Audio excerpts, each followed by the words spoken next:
আজকে আমি গুড়ের কয়েকটি শরবত তৈরি করব। এখানে গুড় দিলাম, পরিমাণ মতো পানি দিলাম। এখন এগুলো আমি সিরাপ তৈরি করব গুড়ের। এখন আমি চুলায় দিয়ে জাল দিয়ে নেব সিরাপের জন্য। চুলায় দিলাম।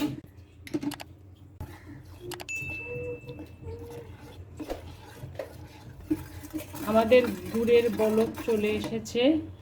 এখন এই পর্যায়ে আমি অফ করে দেব। দুটা বলক দিয়ে নিলাম। এখন ঠান্ডা হওয়ার জন্য অপেক্ষা করব। গুড়ের সিরাপ ঠান্ডা হওয়ার পরে ফিরে এলাম।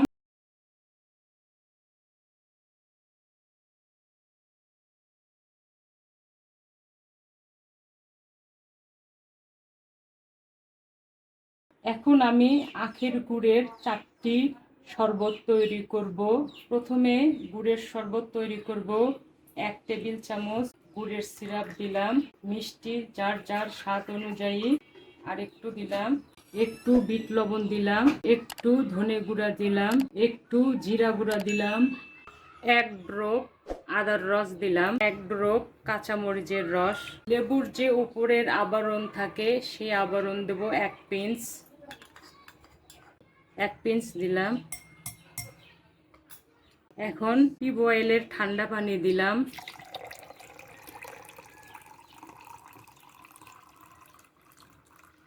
শরবতে একটু বরফ না দিলে তো হবে না। শরবত মানে একটু বরফের টুকরা। 2 টুকরা বরফ দিলাম। হয়ে গেল আমাদের গুড়ের শরবত।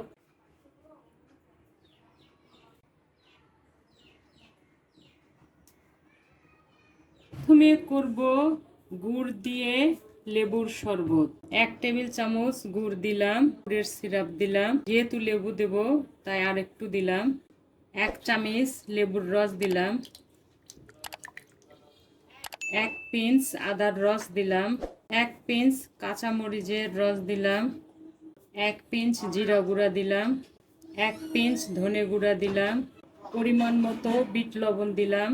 লেবুর যে উপরের খোসা থাকে 1 পিঞ্চ দিলাম। এখানে ভিটামিন সি ভরপুর।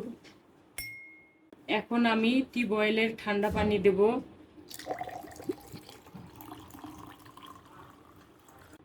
2 টুকরা বরফ দিলাম। হয়ে গেল আমার গুড় দিয়ে লেবুর শরবত।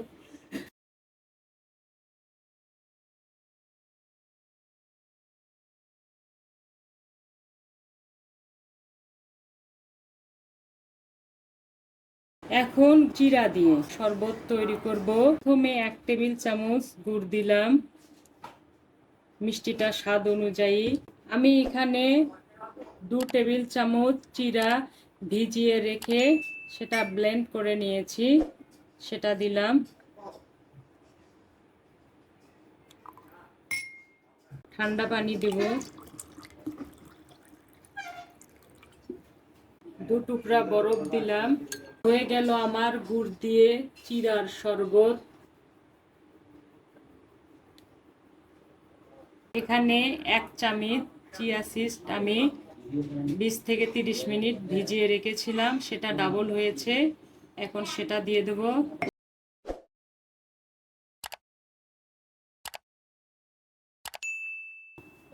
এখন টিউবওয়েলের ঠান্ডা পানি দিলাম।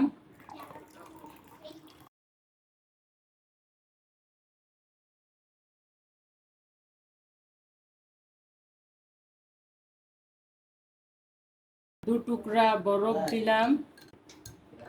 হয়ে গেল আমার গুড় দিয়ে চিয়া সিডের শরবত।